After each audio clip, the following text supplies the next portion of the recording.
Your Excellency, you have the floor.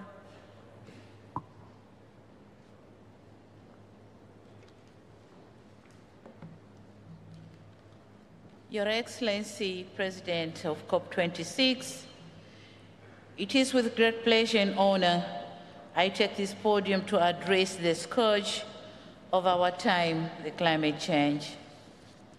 We in Tanzania have not been spared by these events. Sea level rise is eating at arable land. Our pride, the Mount Kilimanjaro, is drastically becoming bald due to glacier melting. And we are experiencing unpredictable floods and droughts.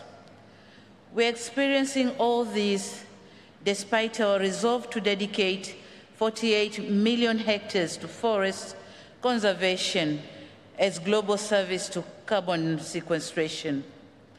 Our exotic and beautiful archipelago of Zanzibar is struggling with temperature rises, saltwater intrusion, and inundation, thus impacting its tourism ecology.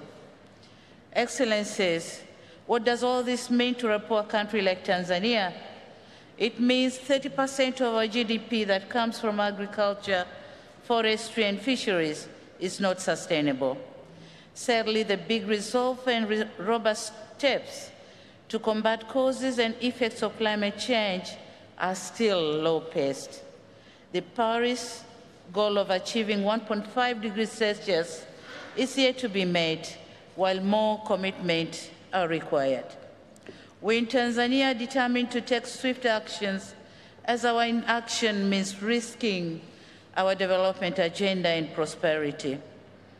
We have in place the National Climate Change Response Strategy and the National Determined Contributions aimed at reducing greenhouse gases emission economy-wide between 30 and 35 by 2030. On mitigation front, through hydro, geothermal, and solar, we have managed to increase power generation and thus increasing the access rate from 43% in 2017 to almost 70% in 2020. Our reforestation rate increased from 25 to 27 in 2020, with every year planting on average of 276 million trees. Excellencies, if we developing countries have shown such leadership, why large emitting countries are lagging behind? The IPCC AR6 has clearly explained the scope and magnitude of the climate change impacts. We know what is required, and we know that if the world will not act accordingly, the countries like ours with low adaptive capacity have no options but to brace for more devastating impacts. However, what we all ought to remember is when the drastic climate changes hit, it will choose no location, might or weak, poor or rich country.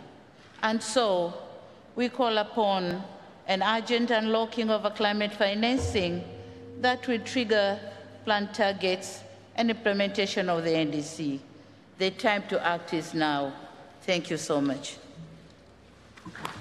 Thank you, Your Excellency. It is my pleasure to welcome Her Excellency Ms. Zuzana Čaputova, President of Slovakia. Your Excellency, you have the floor.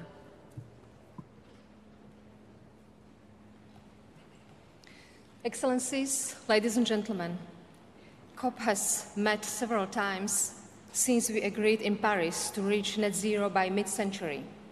Yet the science is very clear. We are nowhere near this goal. Glasgow is make or break for the planet. We must double down on our efforts to cut emissions and mitigate the impact of the climate crisis. If we fail, the only thing to discuss at the future COPs will be the irreversible devastation of our planet and its habitats. This scenario is just about avoidable, but so far we seem to be failing to prevent it. The young generation understand this. In my own country, Slovakia, 42% of young people are very worried about the climate crisis. 73% think humanity has failed to